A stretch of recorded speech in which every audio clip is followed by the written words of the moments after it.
right, so it's been a few weeks since we've met, but we're gonna pick up right where we left off in 1 Samuel, and a super quick summary is we were introduced to our last judge, Samuel, and Samuel, due to high demand, goes and he will anoint Israel's first king named Saul.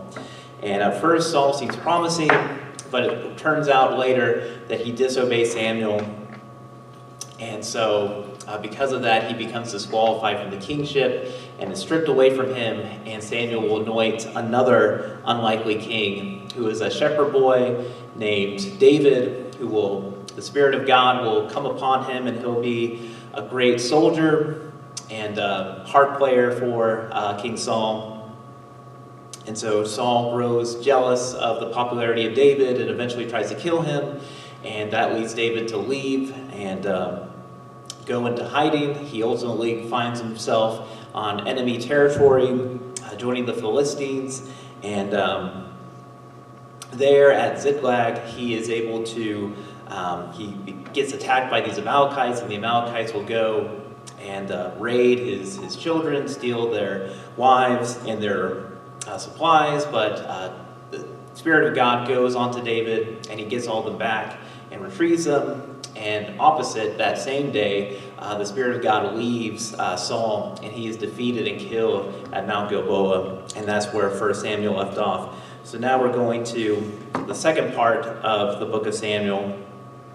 And 2 Samuel is really split into two halves. Chapters 1 through 9 is really going to focus on David going from being a runaway into the successor of King Saul. And so we'll read about his rise and his accomplishments as king. And the second half is not such a great way of David. So it's not as popular as he once was. So his twilight of his kingship goes downhill. He has an affair with Bathsheba, famously kills her husband, and then from there they end up, God pretty much curses him and his household, and from there he kind of goes in a downward spiral, and he has a lot of internal turmoil with his household. At his peak, his son Absalom will try to overthrow him, and so even though he holds on to his kingship, it's certainly not what the kingdom used to be. And then the very last section, we get a little appendix, kind of like a bonus section with different miscellaneous content that we'll go over briefly that's related to the story of David. But we're trying to be good on time, so we've got a lot to go through, so we'll dive in, starting with the first part, chapter 1 through 9, the rise of David.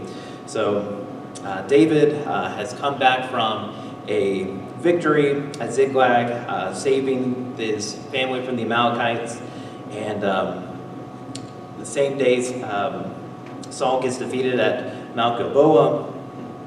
3 days have passed, and this young Amalekite, who was apparently a soldier in Saul's army, comes to David and tells him the horrible news. David doesn't want to believe it. He's like, "Are you certain?" And the Amalekite claims he is very certain. In fact, he personally killed Saul. Apparently, according to the messenger, Saul requested he be finished off by the Amalekite, and the Amalekite shows Saul's crown and armlet to prove to David, and thinking that David would be pleased at this news that his rival was killed. Instead, David is angered at this messenger, and so he actually goes and has the young man executed because he laid his hand upon the Lord's anointed one.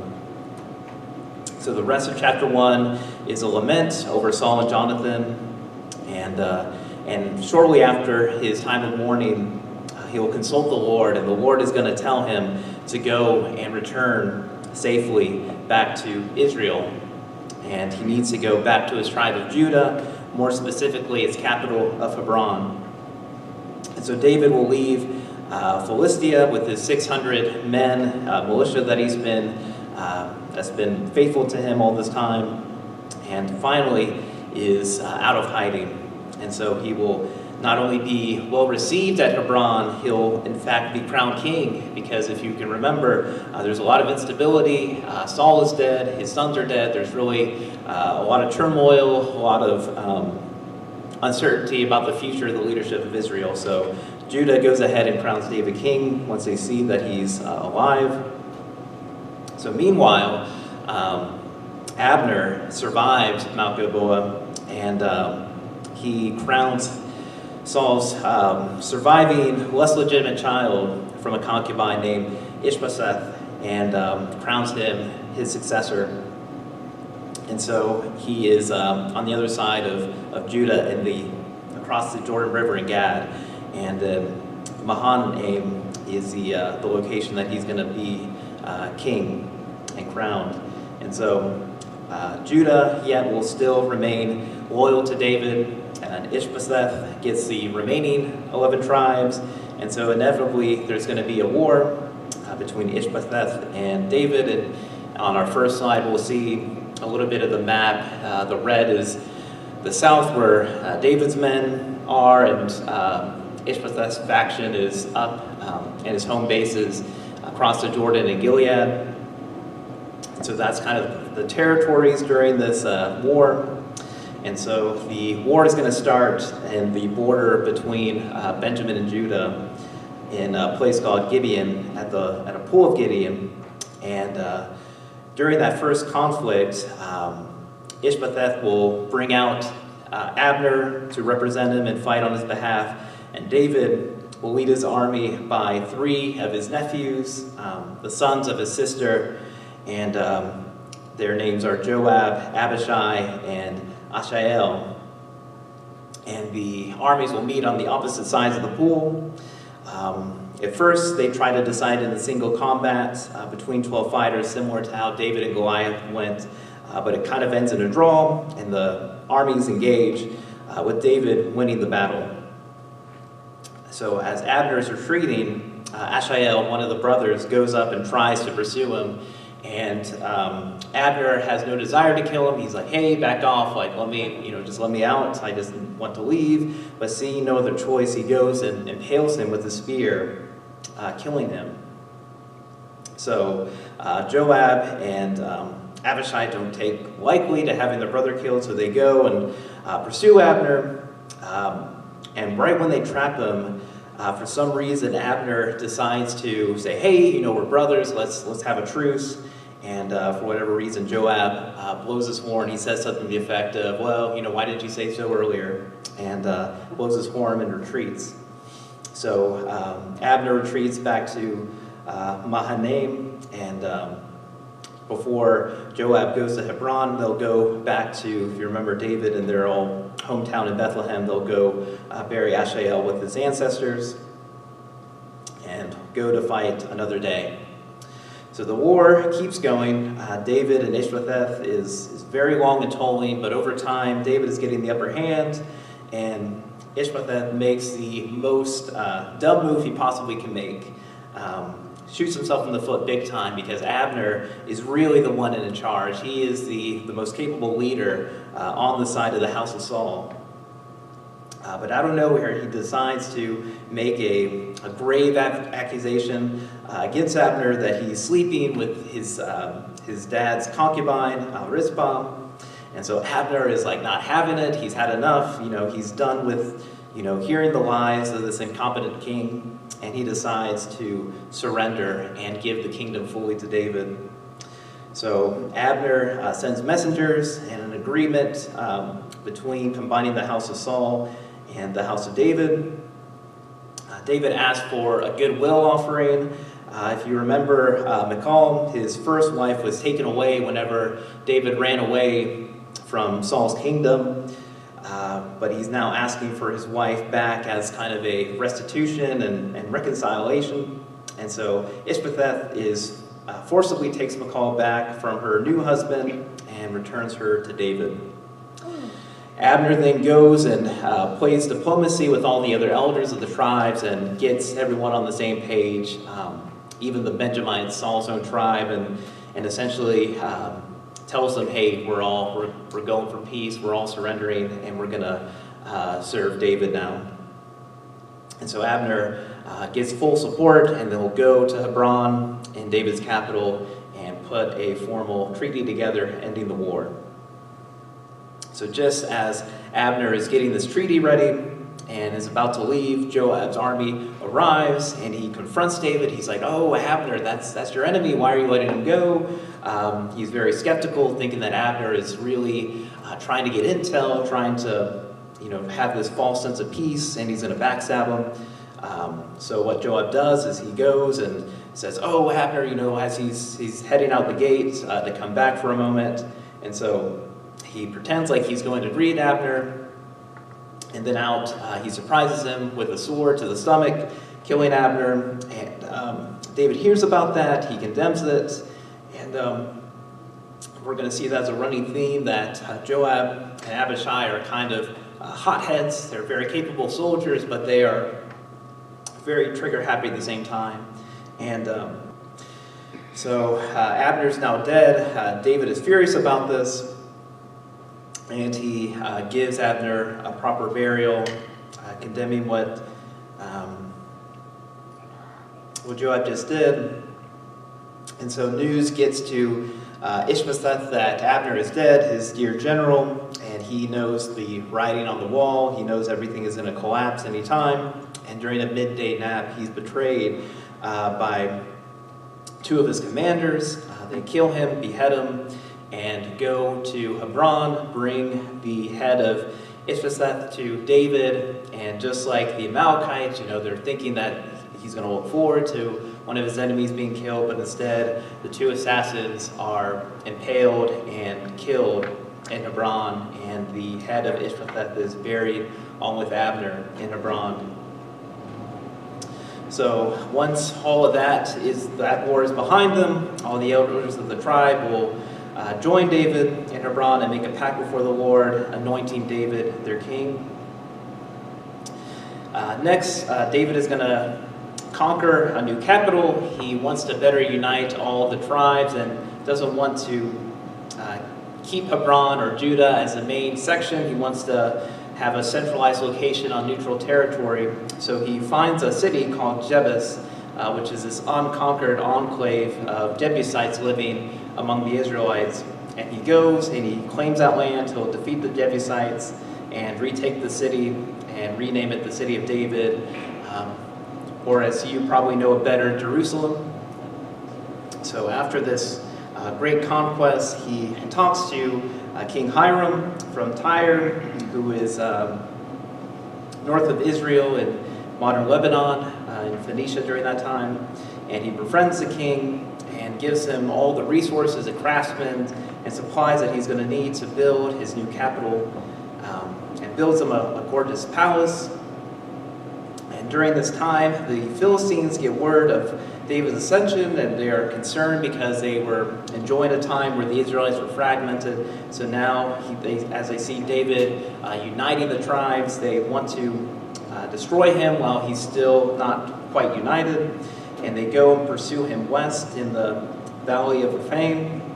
And there's 2 days of battle. The first day, David defeats them, and the second day, the Lord tells David to hide his army behind these trees, and they will ambush the Philistines. And when they hear the footsteps, then David does so and chase the Philistines back deep inside of their own territory.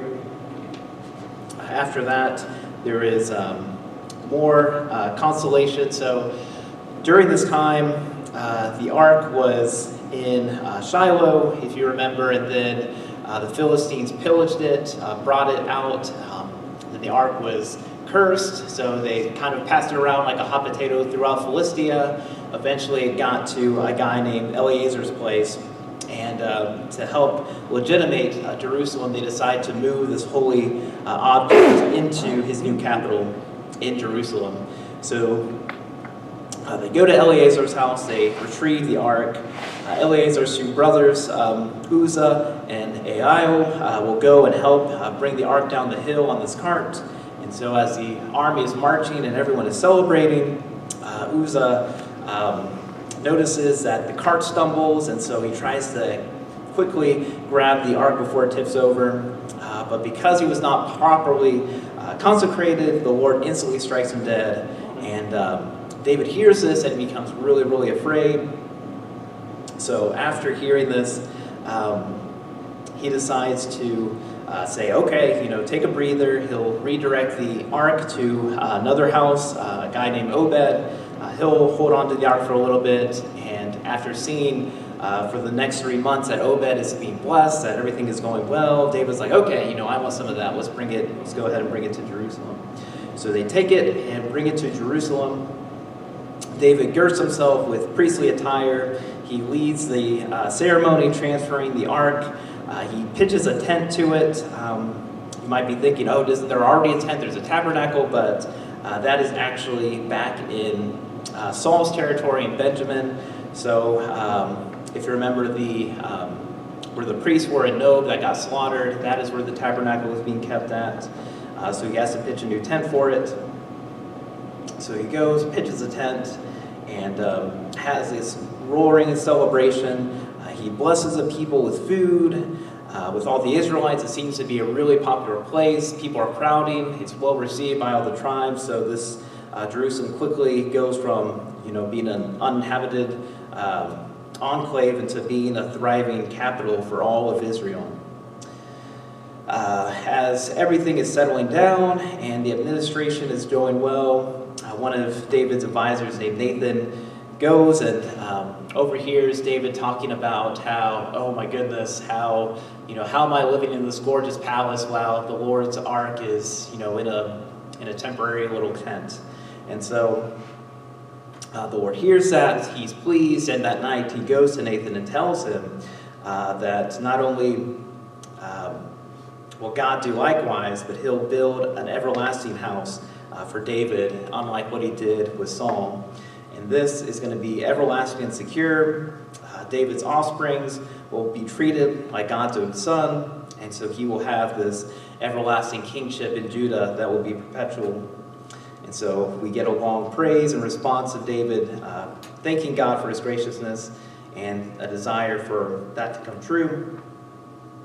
And towards the end of the first section, we'll have just a list of all the different military accomplishments that David has, and chapter 9 will end talking about David's kindness towards the house of Saul. So he goes to Saul's old steward named Ziba and asks him, is anyone in the household still living that he can bless? And he talks about one of Jonathan's son. He has a crippled son named Mephizabeth, and he goes and invites him to his household, gives him a seat among his other sons, and pretty much adopts him into Jerusalem. All right, so now we are getting into the second half of 2 Samuel, and things are going to start to go downhill, starting with his grave sin.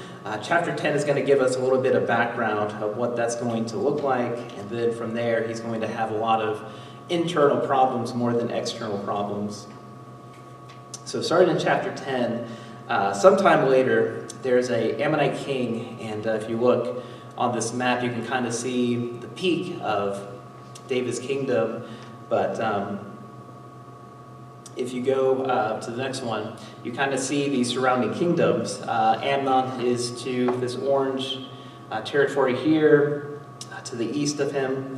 And so in Ammon, there is this king called Nahash who apparently was on friendly terms with David. And so David hears that his friend Nahash has died, had passed away, and wants to send well wishes and also greet his new son, his son and new successor named Hanan. So he goes and sends gifts and messages. But Hanan's advisors are really skeptical. They kind of think like Joab, like, oh my goodness, David is really thinking of something sinister. He's just wanting intel to rob you and pillage your capital. And so Hanan agrees with these advisors and just disgraces these messengers. They strip them, shave them, and send them back to David. And David is not going to take too kindly to that, obviously. And once he realizes that, he knows he's going to expect war. So what he does is, if you look into this map going north to it, near the kingdom of Aram, where Damascus is, where modern-day Syria is, he's going to get help from many of these city-states to ally with him against the threat of David. And so the first battle between Amnon and David is going to be at the Battle of Rabbah. So just like what was expected, David is mad, and he, instead of sending messengers and gifts, he sends out Joab to go and retaliate against the city. And Amnon is already prepared. He has 2 units split up. His Ammonites are guarding the entrance at the gate, while his Aramean mercenaries are going to be out in the field hiding out. So Joab is approaching. He sees that there's 2 different armies, and so he says, okay, I'm going to split up my forces as well. He himself is going to go out to the field and take out the mercenaries, and he has Abishai, his brother, go to the gate, and if one of them are in need, they'll just kind of tag team and help each other out as they need. So they go, they split up and engage in battle. Joab manages to completely take out the Arameans out in the field, and this causes the Ammonites that are defending the gate to lose heart, and they go back into their gate, and since it was fortified, Joab and Abishai go back to Jerusalem to fight another day, but started the battle and the war on a good note. The next battle takes place in a place called Helam. The Aramean king called Hadadezer, the king of the Arameans, he hears about the defeat and he's really worried. He knows that if Rabbah falls, he will surely be next. So he goes and sends reinforcements toward the border of Ammon in Helam. And so as he's sending reinforcements, and he has a army commander named Chap to kind of oversee it, David hears about that, crosses the river, and engages them in battle. And David is victorious, killing Shobach, and all the vessel cities that Hadadezer had are now under David's command, and now Aram is completely out of the war, so now it's just between David and Amnon. And so he is obviously going to be at the advantage from this point on. And this leads us into our next story, the infamous story of David and Bathsheba. So it's been 1 year since this war with Amnon, and Israel is at the edge of victory. Joab is in the process of finally seizing the capital of Rabbah, and David is kind of idly sitting on his hands, awaiting news of the victory. So one of these afternoons where he's waiting, he's pacing back and forth on his rooftop, and he sees just this gorgeous woman, and he goes and says, "Hey, give me some information on this lady." So he does, and the couriers come back and inform him that the woman's name is Bathsheba, and that she is wife of Uriah, your most loyal Hittite mercenary.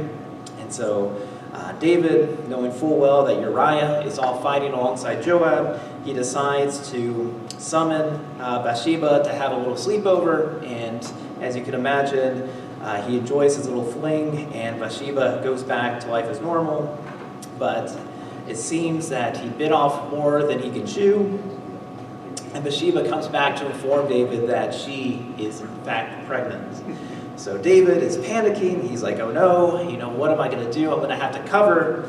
So he makes a plot to get Joab back as soon as possible, and he'll arrange a time where they can go and enjoy time together, some extra family time, and maybe that way the affair will be covered and the child is born and no one will suspect anything. So that's what David's thinking.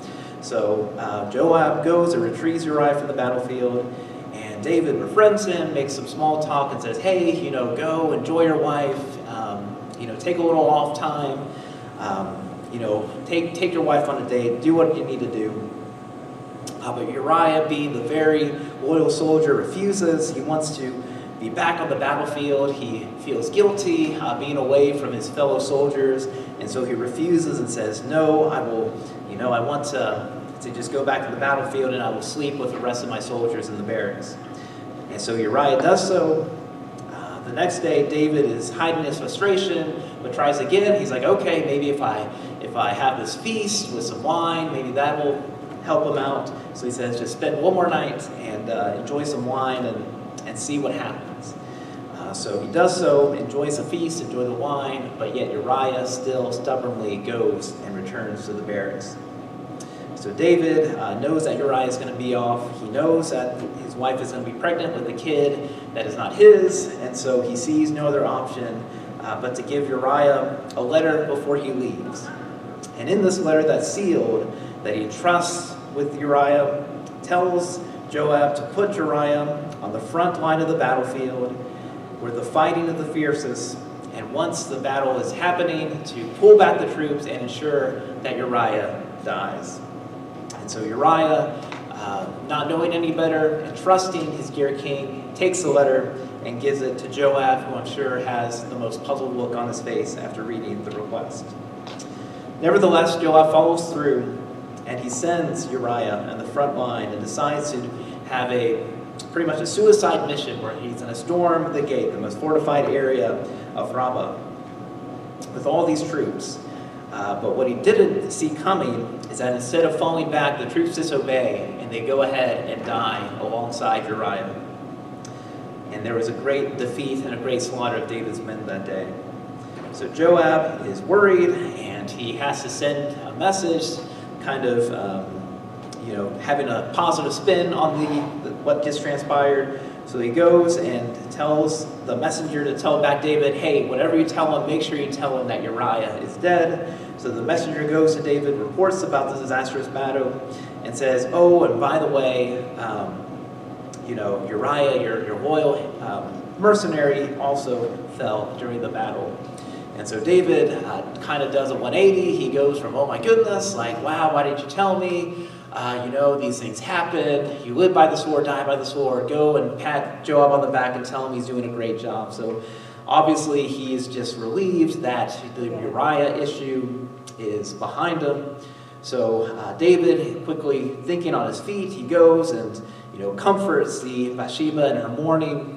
And as soon as possible, they move Bathsheba into the palace and makes Bathsheba one of David's wife.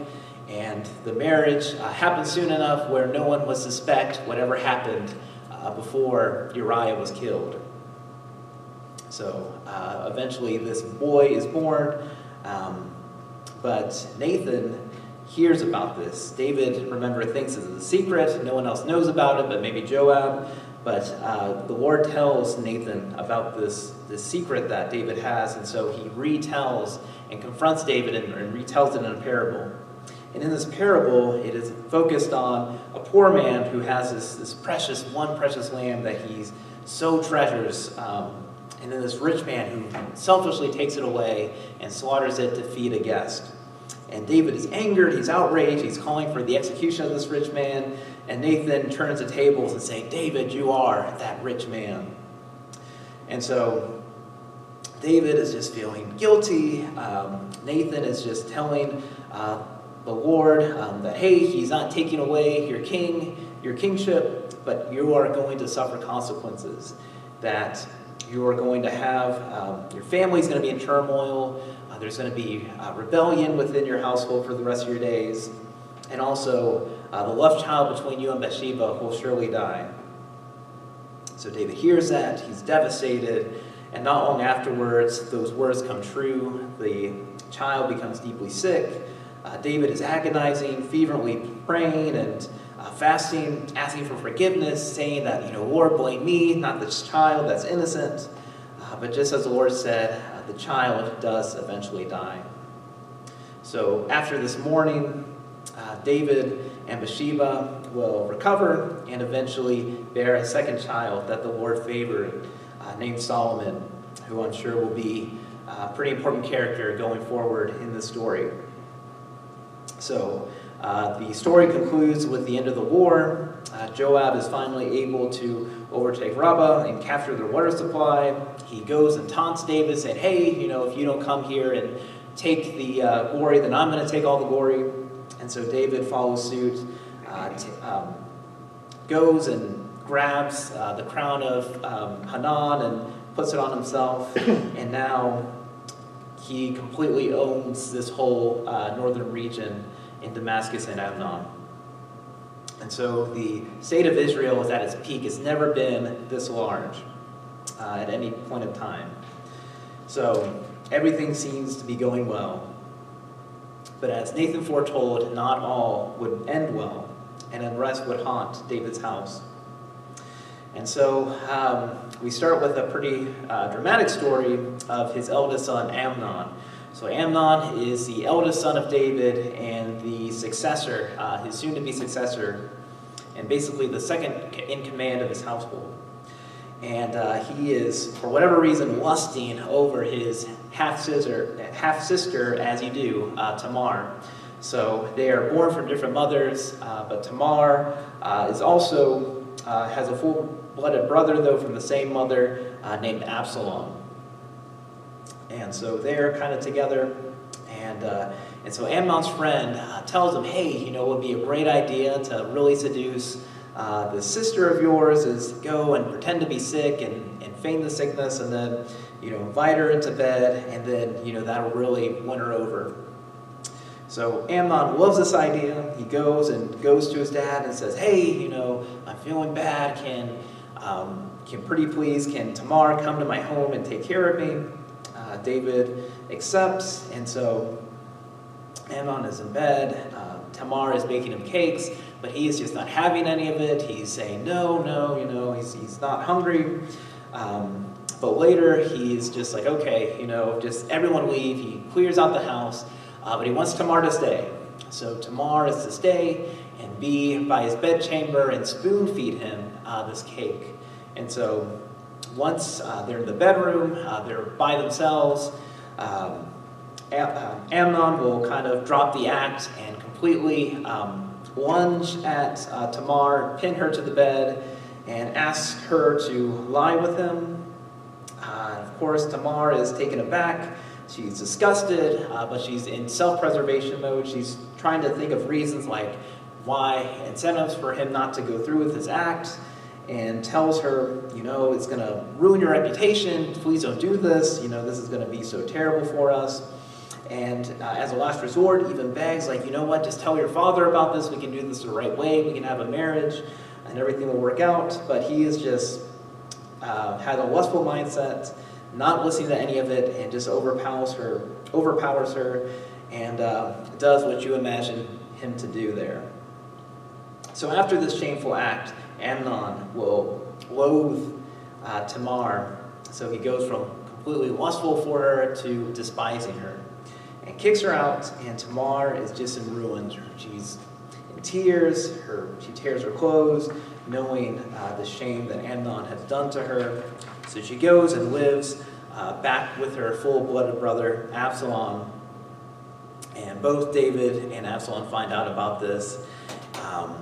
So Absalom, as you can imagine, is furious, hearing about his sister being violated, but at the same time knows he can't do anything about it because Amnon has authority over him, and so he just has to put on a strong face and abide his time until the right moment comes to strike and take revenge. And that moment comes about 2 years later. So fast forward 2 years, Absalom is having this great celebration. His flocks are being sheared. He wants his whole family to come. So his brothers are able to come, but David is not able to come. But all of his brothers join him, and he instructs his servants that once Amnon is drunk and filled with wine, that they are to kill him. And so they do so. And as you can imagine, the brothers are freaking out and get on their mule and get out of there.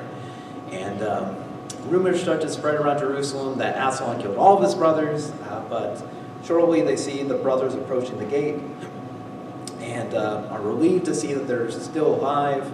And David and all the surviving sons weep all together. As you can imagine, Absalom is a little bit of the black sheep at the moment, so he pretty much goes into self-exile. He'll go retreat to his grandfather's place, his home in Geshur, which is a part of Aram near in Syria, and so it's east of the Sea of Galilee, and he'll hide there for 3 whole years. So 3 years have passed. Joab, things are going routinely back at the kingdom, but Joab is noticing that David's he's really been down lately. He knows deep in his heart that he really loves his son. He misses him and wants to reunite. So Joab thinks of a trick of how he can really get them back together. So he goes and he hires this woman from Tekoa to be an actress. So if you remember, kings had a duty to adjudicate different cases that were brought to them. So he has this woman pretend to have a case to David. And this case that she comes to David with is just traumatic. She throws herself to the ground and says, "Oh my goodness, my husband has just died. My 2 surviving sons got into a dispute in the fields, and one of the brothers started fighting with another. One apparently committed manslaughter, and now the other brother is dead. And so the town people, the tribe, is harassing her, asking for the death of the brother that killed the other brother. And she is just in tears because, oh my goodness, that her her husband will have no heir to give his inheritance to, and it'll ruin their family." So David hears her plea and says, okay, he will rule on her behalf. And then afterwards, she kind of mentions, like, oh, by the way, doesn't this kind of remind you of your own situation with your son in exile? And really tries to flatter David. And David starts raising an eyebrow, and he's like, did Joab put you up to this? Like, what's going on here? So, she's just really flattering. She's like, oh, yes, no observation could pass you, my dear king.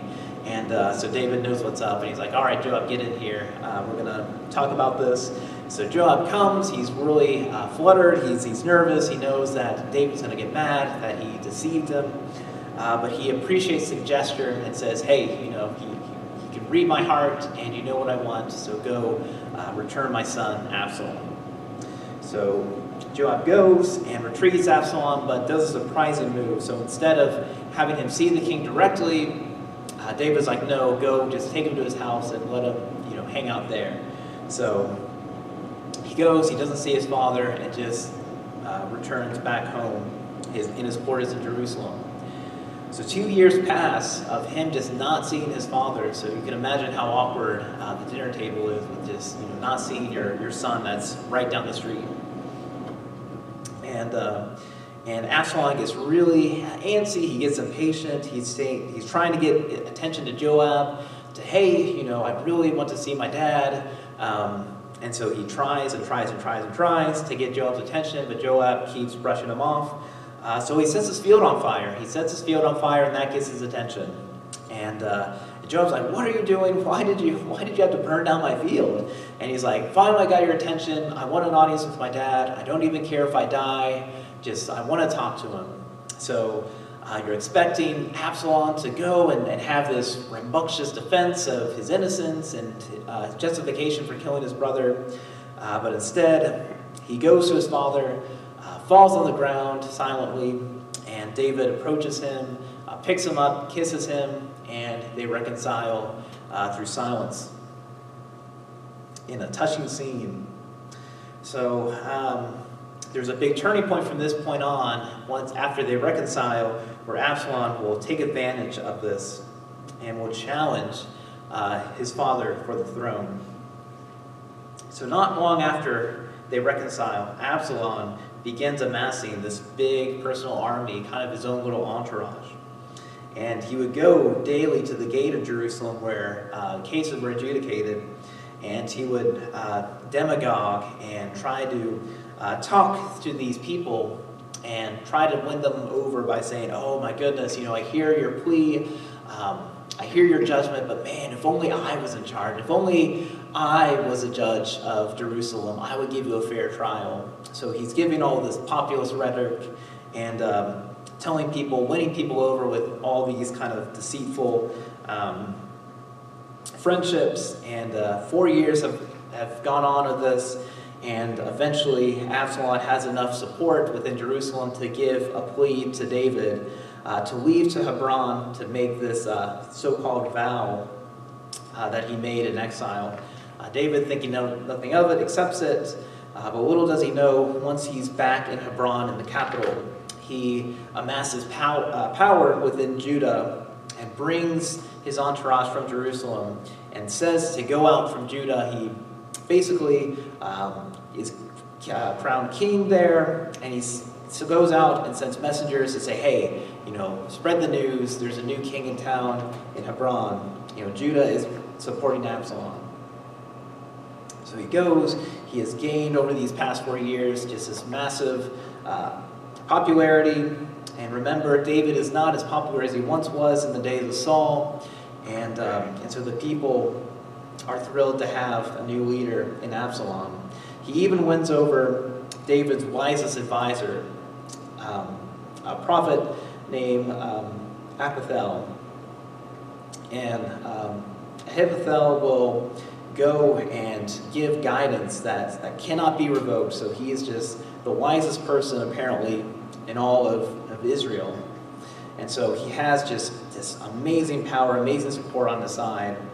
And so word of this gets to David, and David knows what's coming. He's on red alert, and he's just like, okay, we just got to go. We got to go. We can't fight because he knows he's going to lose.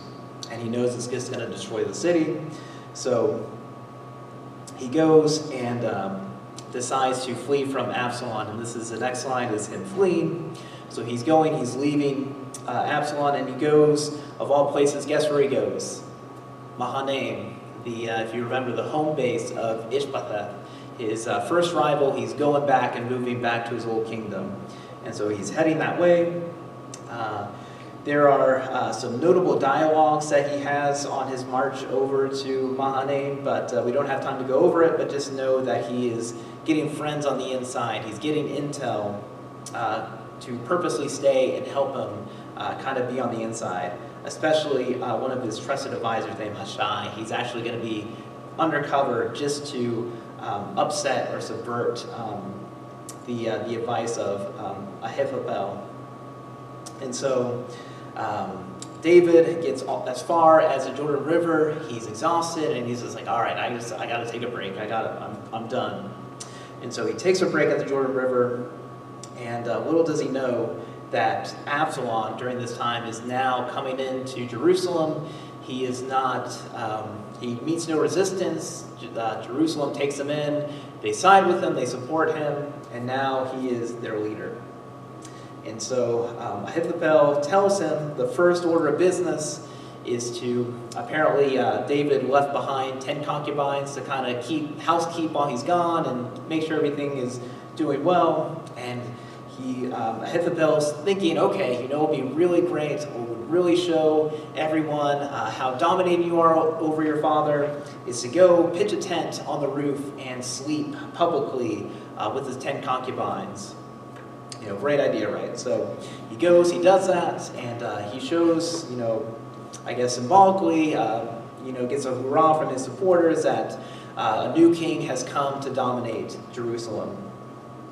The next piece of advice Ahithophel tells him is to go now while David is tired, to go and assassinate him.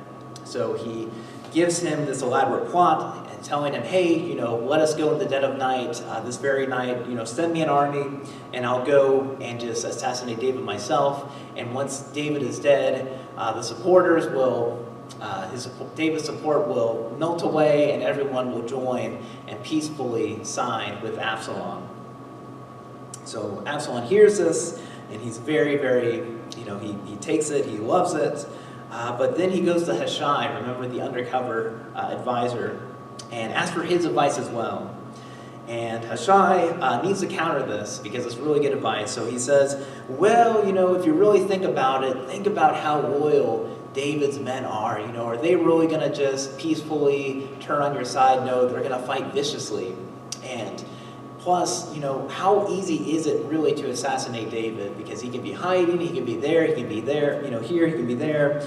So another idea that he says is to go, take your time, build this grand army, this grandiose army, go to where David's base is and just full-on attack him, slaughter his supporters, and make an example out of them, and that'll show the rest of Israel that he is the true king. And of course, Absalom, his vanity cannot turn that down, so he's like, oh, this is even better advice. Yes, I'll make a show and just completely annihilate my father and their whole army. So he's really liking this advice. So Hushai realizes Ahithophel wants to kill him that night, so he goes and sends messengers to be like, hey, you guys need to get out. You need to, leave ASAP to a fortified base. So he goes. The priest will send his son to go out, and they eventually find David. And that very night, they go very, very quickly and cross the river that night and go to their base in Mahanaim, where he'll find some unlikely friends there that are going to help him out. So the next morning comes, Ahithophel discovers that his advice was rejected and knows that, that David is going to be successful in this venture and that Hushai has tricked them. And so because of that, he goes to his hometown and famously hangs himself. He does that because he wants to be buried among his ancestors, and he doesn't want to wait around for David to determine what is going to be his fate for betraying him. So that's why he hangs himself. Meanwhile, Absalom is believing in Hushai's advice. He's building up this grand army, and he goes to pursue them in Mahanaim. And David is there preparing his army as well for the big fight. And he splits his army into 3 different units, one led by Joab, another by his brother Abishai, and one of his old-time mercenary friends back when he was running away from Saul, named Ittai. And they all form a big army, and they go prepare for battle against Absalom. And the grand battle takes place in front of a forest nearby the fortified city of Mahanaim. And they go, and they seem, chapter 18, verse 6 suggests that David's army was hiding in the forest, and they just ambushed them, overwhelmed Absalom's forces, and defeated them. So as they're in flight through the battle, a soldier reports that they see Absalom, because you wouldn't believe what happened. Absalom was riding away on his mule. He goes to a branch, and his long hair representing his vanity gets entangled, and now he's stuck helpless on a tree. And so the soldier sees that, and Joab is like, well, why didn't you kill him? And the soldier reminds him, well, no, David said to go and make sure you're gentle and not kill his son. And so Joab kind of listens. He throws 3 javelins. These are non-lethal shots. And he technically doesn't kill the son, but what does he do? He gets 10 of his henchmen to go and beat the son to death like a piñata, which I can imagine is not very, not a fate anyone wants. And on top of that, he's buried in disgrace. He's buried with these stones. So after Absalom is defeated, he blows a horn, and the battle is over, and David is now the victor. So in the aftermath, there's this famous race to David to tell him the news. So he's in Mahanaim, really eager to see how the battle went. And so Zadok, the high priest's son, Ahimaaz, he is running, and he's really wanting to go tell the good news. But Joab knows, oh my gosh, this is not going to go over well. He's going to miss his son. He loved his son, so he really needs to, watch what he says. So Joab sends his own messenger, who's a Cushite. So the Cushite and Zadok's son will go and race over there. Zadok's son gets there first. David is he's excited. He's ready to hear the good news. The son tells him, hey, we're victorious, we won. And David, the first thing he said is, okay, that's great, but is Absalom? How's Absalom? Is he okay? And he gives him kind of a non-answer. And David's like, oh, okay. So he brushes him aside, and the Cushite comes up, and the Cushite tells him that they're victorious. And David has the same question. He's like, okay, great. Is my son okay? And the Cushite tells him that he is, his fate is the same as anyone who would go against my liege. In other words, an indirect way of saying that he was killed. So David hears this. He's really depressed. He's sad. He goes up back to his chamber, and he is just in grief and in mourning. Joab hears about this. He's kind of late to the party. He comes and he tells, he sees everyone crying. He's like, we just won. What is happening? Why is everyone crying? So he goes and confronts David, and he just, he gives it to him. He really unloads on David. He's like, David, we just won. Why are you so thankless? Like, what do you think the people are thinking if, you're sad that we won? Basically telling him that, he would rather have Absalom live and his whole army be slaughtered. And so he's just laying it on it. And at the end of the day, he says, David, okay, you better turn this round upside down or else we're leaving you. We're abandoning you. And so David, puts on a brave face and goes and celebrates with his men. And as time goes on, rumors are heard in Jerusalem about the defeat and a favoring of having David return back into power. But David still isn't sure. He knows that Absalom still has a lot of supporters in Jerusalem, so he consolidates unity by winning over the elders of Judah to escort him and march with him back to Jerusalem. And if you remember, the tribe of Judah was actually the first to betray him. So he was first betrayed when Absalom went to Hebron and the Judah crowned him king. So they are now going to be his escort back to Jerusalem, back to power.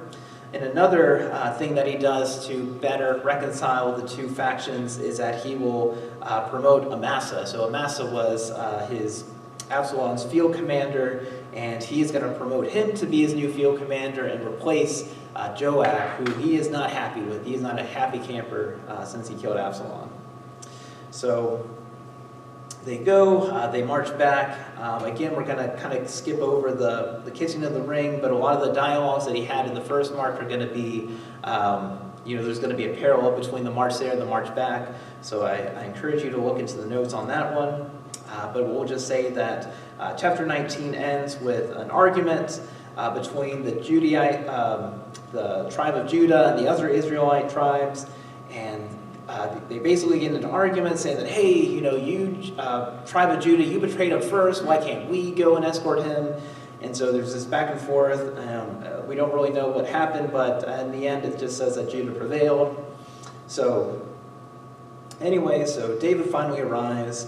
But this argument is important because the Israelites feel kind of cheated, thinking that, David's going to just favor his home tribe, his home tribe of Judah. And so there's this another demagogue from Saul's tribe of Benjamin named Shiva, and they incite the Israelites to rebel and join Shiva because, David doesn't have their best interests at heart. So once David arrives, kind of his first order of business is to go after the Shiva guy. He wants him taken out. So he goes and orders his new field general to make an army in 3 days and dispatch Shiva. But he delays. More than 3 days pass, and David's like, okay, he's going to turn to his other general, Abishai, to do the same thing. So Abishai goes and pursues him, and then Joab eventually kind of follows behind him without David really knowing about it. So, but nevertheless, Joab kind of joins them, and so they both pursue them. And this is kind of the map of their pursuit way up north. And so they're on their way to pursuit, but hey, it turns out that Amasa finally got an army together. So during their pursuit of Shiva, the two armies run into each other, and just like Joab always does, he goes in for a friendly handshake, a friendly kiss, and what does he do? He kills his rival, Amasa, to make sure that he stays to be the general, even though David never wanted him. So he kills his rival Shiva and shows the body to his army, and the army then defects and says, okay, we're going to join your army. So Abishai/Joab's army is now just one big army, and they go up way, way, way up north, if you can see, past Hazor, past the Sea of Galilee, into a place called Abel. And once they arrive there, they know that Shiva is hiding in the city and is about to lay down all the siege to ram the gates and overtake the walls. But there's a woman that is above the rampart, above the gates, And she's like asking, like, hey, do you really need to take this whole city? And Joab replies, no, we just actually want one guy. We just want the Shiva guy to be turned in. And, once we have him in custody, then we'll go and leave you guys alone. So the woman kind of huddles together with the townspeople, and she does one better than hand over Shiva. What does she do? They decide to go and find Shiva, cut off his head, and throw the head over the gate to Joab. So Joab sees the head, calls it a day. All right, mission accomplished. Let's call it out. And they head back to Jerusalem. And the story of 2 Samuel kind of ends anticlimactically with a list of David's administration after the kingdom reunites after the insurrection of Absalom. And but we will have to wait until 1 Kings for a proper ending for King David. So the last section of 2 Samuel, just like what we said earlier, is just appendix of miscellaneous content. I'm not really going to go over too much about it, but you have two narratives. One at the beginning, talking about an incident with Saul, the Gibeonites. If you remember from Joshua, the Gibeonites were tricked Joshua to giving them a truce, peaceful terms. Saul, during his kingship, it's not mentioned in 1 Samuel, but at some point he broke it, and so they want atonement, and so some of Saul's sons are given to be killed. 7 of his relatives are killed by the Gibeonites for vengeance, and Saul's concubine Rizpah is torn about these bodies as they are impaled, and they're out for vultures and creatures to go and disparage their bodies. So what she does is what any concubine would do, right? You pitch a tent, you live among the dead bodies, and you protect it from decay and preserve it. And David hears about her resiliency and basically rewards her by having them not only given a proper burial in their father's tomb, but goes and retrieves Saul's and Jonathan's body to give a proper burial at the tomb of Kish, Saul's father. And then the second story at the end is the famous story of how David got the threshing floor, which will be the future site of the temple. Super duper fast summary. There's a census that David doesn't have the authority to do. God is angry about it. He goes and confronts David about it, and he gives kind of a unique punishment. It's kind of like a choose-your-own-adventure punishment edition. So you have 3 options, and David's like, okay, 3 days of pestilence, how bad can that be? He chooses that option, and it turns out to be real bad, because an angel comes down, kills 70,000 people, and David's freaking out. 70,000 of my people are dead. And so what Nathan instructs him to do is to go purchase a field, build an altar, and make propitiation to the Lord, and the pestilence will cease. So he goes where the angel is over in that field, buys it at a fair price by the owner, and builds the altar, and makes a propitiation to the Lord, and all is well. And the importance of that story is just that is the field, the threshing floor, where the Solomon's temple is going to be later on. So we have those 2 stories. And in the middle section, we have kind of a commemoration of David's honoring, kind of like he has kind of a top 10, top 3, top 10, top 30, something around that. And so it's just a commemoration, a hall of fame sort of deal, commemorating David's best soldiers. And then also in that middle section are there 2 songs. So one of the songs you'll find if you read Psalm 18. If you read Psalm 18 and you read this psalm, you're going to be like, wow, that's familiar, because it's the same song. So Psalm 18 is in that section. And there's also going to be David's last words. So David's last words in a song form is going to be also in that middle section. So that was my quick wrap-up of the miscellaneous section. I hope you can come back next time.